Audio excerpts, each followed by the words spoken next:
The film starts in the 90s where a Great Dane puppy steals a rack of gyros from a shop. He is chased by a police officer and ends up coming across a lonely little boy, Norville Shaggy Rogers. Shaggy shares his sandwich with the puppy, who adds some of the gyro meat to it. The officer finds the dog and asks Shaggy if it's his and what his name is. He names the dog Scooby-Dooby-Doo, and the officer leaves. Shaggy brings Scooby home where he gifts him his trademark collar. From then on, the two become the best of friends.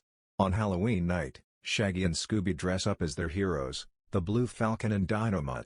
They pass a spooky house and get harassed by bullies who throw their candy into the house. Moments later, they meet a trio of friends, Fred Jones, Daphne Blake and Velma Dinkley. They decide to go inside the house together, where they come across what appears to be a ghost.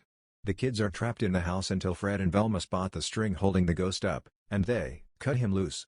They unmask him as local man Mr. Rigby, who is also stashing stolen store products. He is arrested and blames his misfortune on those meddling kids.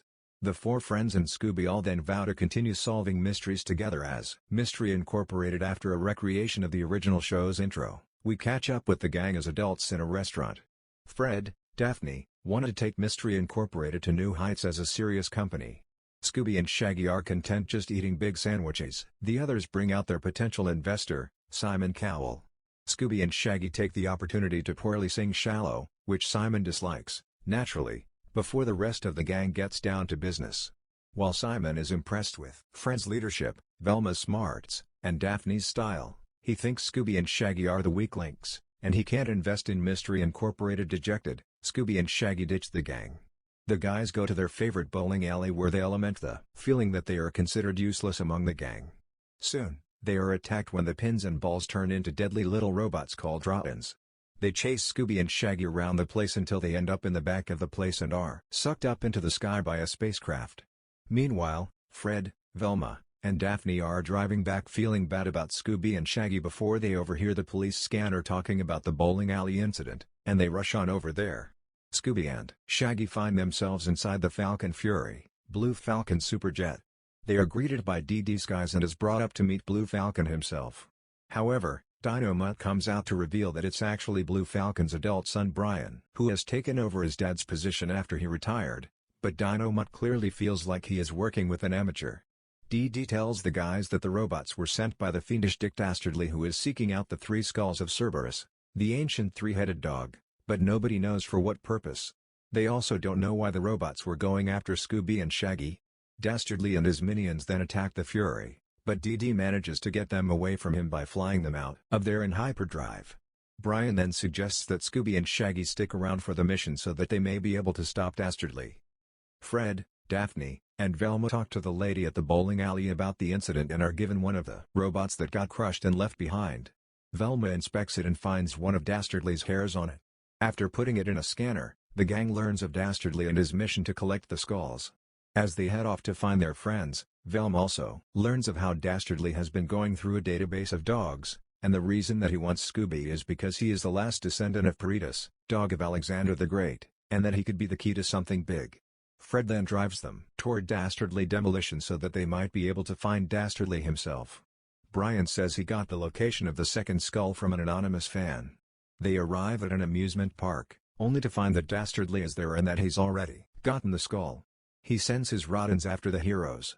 When he finds Scooby and Shaggy, he makes it clear that he has no interest in Shaggy and blasts him through the wall before trying to get Scooby. The dog runs into a house of mirrors, but Dastardly finds him and tries to convince him of his great destiny. Scooby gets away with help from Dynamite, and the heroes return to the Fury before losing Dastardly from their tails. However, the robot that the gang is holding reactivates and alerts Dastardly to its whereabouts. The gang is still driving on Fred's shortcut before they are pulled over by an attractive officer who turns out to be Dastardly in disguise. He uses the Rodins to kidnap the gang and also pull the mystery machine into his ship. They are imprisoned aboard but are freed when they find a Rodin whose head was pulled off and replaced with a dust vacuum. Daphne gives it a clean head, and it joins their side. They overhear Dastardly plotting a course for the location of the third skull, Messick Mountain. The other heroes start treating Scooby as more essential to the mission, which leaves Shaggy feeling left out. Scooby even gets a costume, which meant having to take off his beloved collar. Moments later, Velma manages to hack into Dynamite's system to deliver a message to Dee about heading to Messick Mountain. Dastardly catches the gang and cuts off their connection. Daphne then asks him about the dog that he has a shrine to, Muttley. Dastardly reveals his true intentions. He and Muttley were trying to open the portal to the underworld to steal the treasures from there, but he made Muttley go in alone, and although he was able to enter, he couldn't come out since he was not the key. Therefore, Muttley remained trapped in the underworld, and Dastardly is trying to get him back. He has the Rottens re-imprison Velma and Daphne before taking Fred for himself. The heroes arrive on Messick Mountain and enter Mystery Island, but they leave Shaggy behind on the Fury, and he shows clear resentment towards Scooby. On their travels, they meet Captain Caveman. He is keeping the third skull, which he calls a slaghoople, and challenges the gang to fight him so they can take it.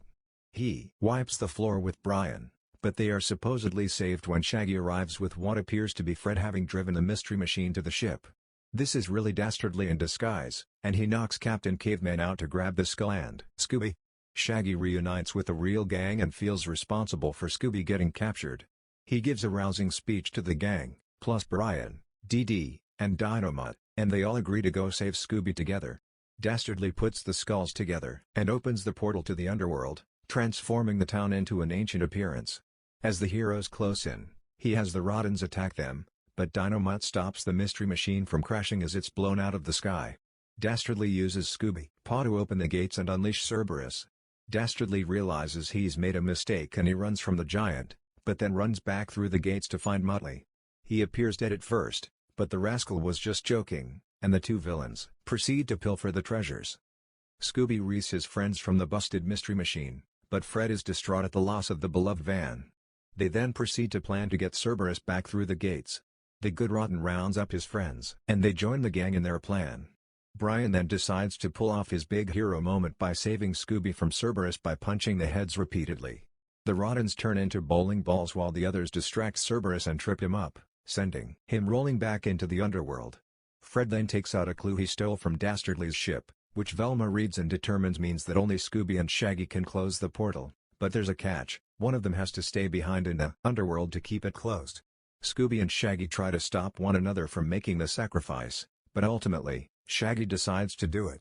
They close the portal, but Scooby is sad at losing his best friend. The others comfort him until they realize that Alexander the Great did come up with a way to see his friend again. A statue of Alexander and Peritas appears with an inscription he created. Scooby reads it and reopens the portal. Cerberus kicks Shaggy out and returns him to Scooby, where they embrace, and Shaggy gives Scooby his collar back. The Rottens then turn on Dastardly and Muttley, giving them to Brian and Dee Dee to take into custody. The gang opens up a Mystery Incorporated shop to expand their business, and Brian presents them with a brand new mystery machine. They get a call for another mystery and head off on their next big case. The credits show other Hanna-Barbera's characters like Jabberjaw and Magilla Gorilla joining on missions while Muttley helps Dastardly break out of prison. Thank you for watching. Like and subscribe for more videos like this.